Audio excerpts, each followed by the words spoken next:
Hi Excel users, today I have a video that I'm sure you're gonna love.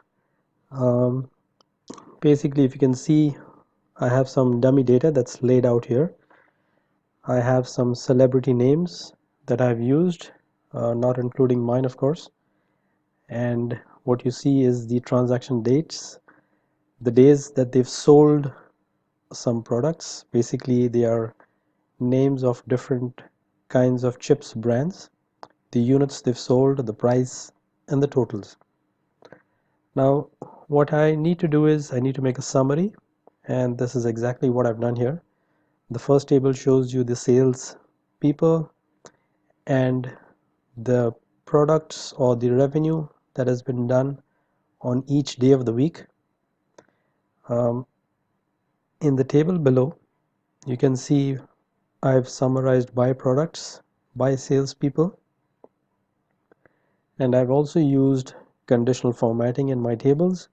So whenever the name gets selected, automatically the row will be highlighted for that person, and down below here the column will be highlighted.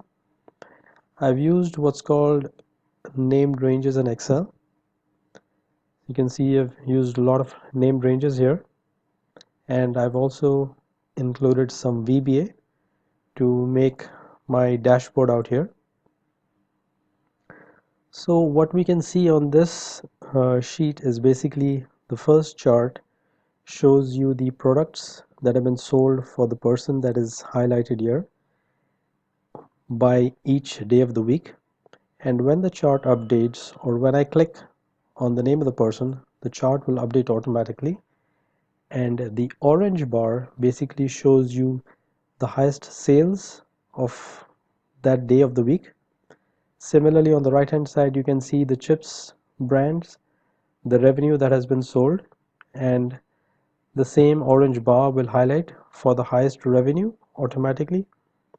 I have a chart title here, so whenever I click on the name, the chart title will update automatically. And the best thing that I've done over here is VBA animation.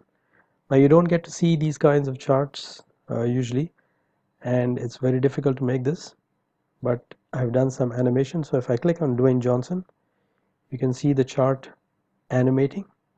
If I click on Brad Pitt, if I click on another person, both the charts update automatically, the chart title updates automatically. I can also use my down arrow key on the keyboard, so you can see the animation taking into effect. Right, I hope that you like this animation that I've done, and thanks for watching my video.